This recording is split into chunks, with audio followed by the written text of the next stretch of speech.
इसी तरह से अगर आप सोचे देश में, अगर सारी सत्ता सारी शक्ति एक आदमी लेके बैठेगा तो ये गलत बात है कि सही बात है? क्या होना चाहिए? शक्ति किसके हाथों में होनी चाहिए? जनता के हाथों में होनी चाहिए। तो जो प्रचार आपके सामने होता है, आजकल इस तरह के भी प्रचार निकले हैं बहुत। आप टीवी चलाते होंगे, उसमें देखेंगे किसी की आलोचना हो रही है, निंदा हो रही है, बुराइयां हो रही हैं, उल्टी सीधी बातें हो रही हैं, व्यक्तिगत हमले हो रहे हैं। लेकिन ये राजनीति नहीं है, ये सब आपको गुमराह करने के लिए है। क्योंकि असली बातों पर चर्चा होनी चाहिए। असली बात क्या है, असली समस्या क्या है, जनता की क्या समस्या है, जनता का दुख क्या है, उसके बारे में चर्चा होनी चाहिए। ये राजनीति होती है। तो जो आपके सामने आए, आपको बताए कि आपके विकास के लिए क्या करना चाहता है, और बड़ी बड़ी हवा में बातें नहीं, ठोस काम क्या करेगा। महिलाओं को आगे बढ़ाना है तो मैं हर जगह इश्तिहार देखती हूँ कि महिलाओं को आगे बढ़ाना है, और कई नेताओं के मैंने भाषण सुने। और जब भी महिलाओं का जिक्र होता है तो माँ, बेटी, बहन, पत्नी। सच है, मैं भी माँ हूँ, मैं भी बेटी हूँ, मैं भी बहन हूँ, मैं भी पत्नी हूँ, लेकिन ये मेरा अस्तित्व नहीं है। मैं नारी हूँ, आप नारी हैं, ये हमारा अस्तित्व है, ये हमारी पहचान है।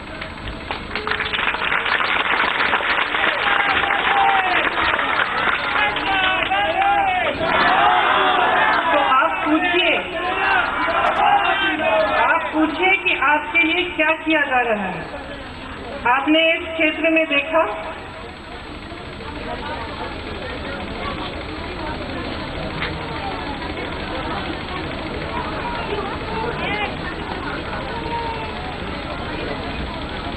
तो आपने देखा है कि इस क्षेत्र में समूह के जरिए और परियोजना के जरिए कितना काम हुआ है महिलाओं के लिए। आप पूछिए, आप जनता है, जब चुनाव का समय आता है, लोग प्रचार करने आते हैं, आप पूछिए कि हमारे लिए क्या करने जा रहे हैं। हमें ये चर्चा चाहिए, फिजूल की बातें मत लाइए हमारे सामने, ताकि शक्ति आपके हाथों में हो। ये वोट जो है आपका बहुत बड़ी शक्ति है, इसको किसी भी हालत में आप नकारो मत, इसको समझो।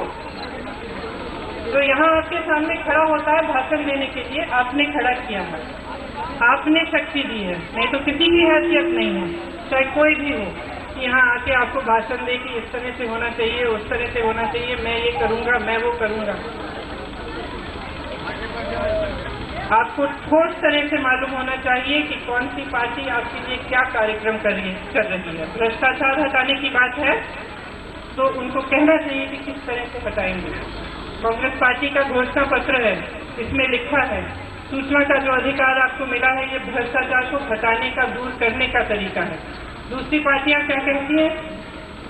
2 लफ्ज लिख लेते हैं, हमें भ्रष्टाचार हटाना है। कैसे? वो नहीं बताएंगे, आपके सामने आएंगे, दूसरों की बुराइयां करेंगे, आलोचना करेंगे, फिजूल के मुद्दे उठाएंगे, बोलेंगे हम ये करना है, वो करना है, और चले जाएंगे। जागरूक रहना आपका कर्तव्य है। ये चुनाव सिर्फ आपके लिए, आपके क्षेत्र के लिए, सोनिया जी के लिए, रायबरेली के विकास के लिए नहीं है, ये पूरे देश भर का चुनाव है। देश की तहजीब है, एक संस्कृति है, एक मिली जुली संस्कृति है, देश की एकता के लिए है ये चुनाव। और आप सोच समझकर गंभीरता से इन बातों को सोचिए, इन बातों पर आप गौर करिए, और जब आप वोट डालने जाएंगे तो आप ये सोचिए कि आपको किस तरह की राजनीति चाहिए, किस तरह की सरकार चाहिए। आपको एक ऐसी राजनीति चाहिए जो आपने फूट फैलाए, नफरत फैलाए, जो एक समुदाय को आगे बढ़ाए, दूसरों को पिछड़ा छोड़े, एक जाति को आगे बढ़ाए। कि आप ऐसी राजनीति चाहते हैं जिसमें सब मिलजुल कर आगे बढ़े, सबका विकास हो, सिर्फ इस क्षेत्र का नहीं लेकिन पूरे देश का। तो ये एक बहुत गंभीर बात है, और आपके पास एक बहुत बड़ी शक्ति है।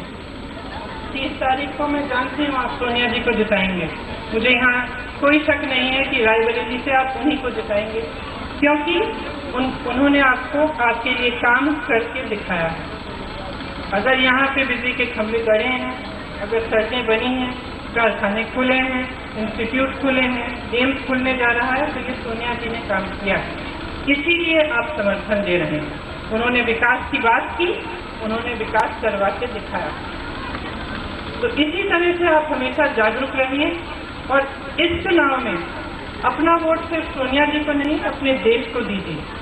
देश की एकता, देश की मजबूती और देश के भविष्य को बनाने की दीजिए। ये आशा और ये उम्मीद लेकर आई हूँ मैं। सोनिया जी ने भेजा है, उनको देश भर में भ्रमण करना है। आपने इंतजार किया, इसके लिए आपको बहुत बहुत धन्यवाद।